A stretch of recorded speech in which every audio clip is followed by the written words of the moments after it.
We appreciate everyone being here today. In a Tennessee courtroom today, the stories of 7 families rocked by loss. Each of them received a fatal fetal diagnosis. Each was told that continuing the pregnancy would pose serious risks. Women denied a medical exemption under the state's broad abortion ban, forced to go out of state for care, or in one case, deliver a stillborn at 31 weeks. All now suing to get clarity on the law. None of them wanted to leave their existing child without a mother.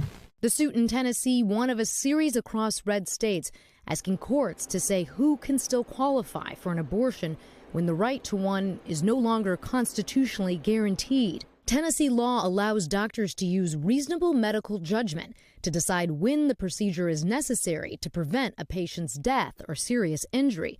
But some doctors say the law is too vague, while potentially exposing them to up to 15 years in prison, leading at least 2 doctors to join the lawsuit.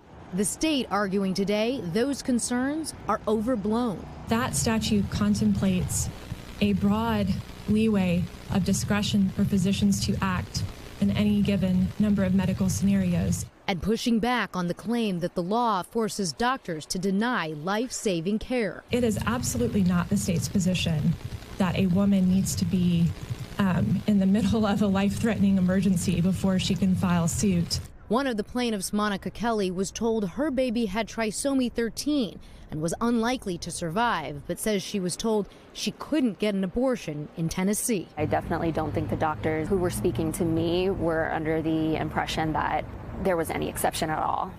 And Monica tells us that she ultimately went to Florida for that procedure, a place, Lester, that will soon have a 6-week ban on all abortions, and that ban begins May 1st. All right, Laura, thank you. Yep. Thanks for watching. Stay updated about breaking news and top stories on the NBC News app or follow us on social media.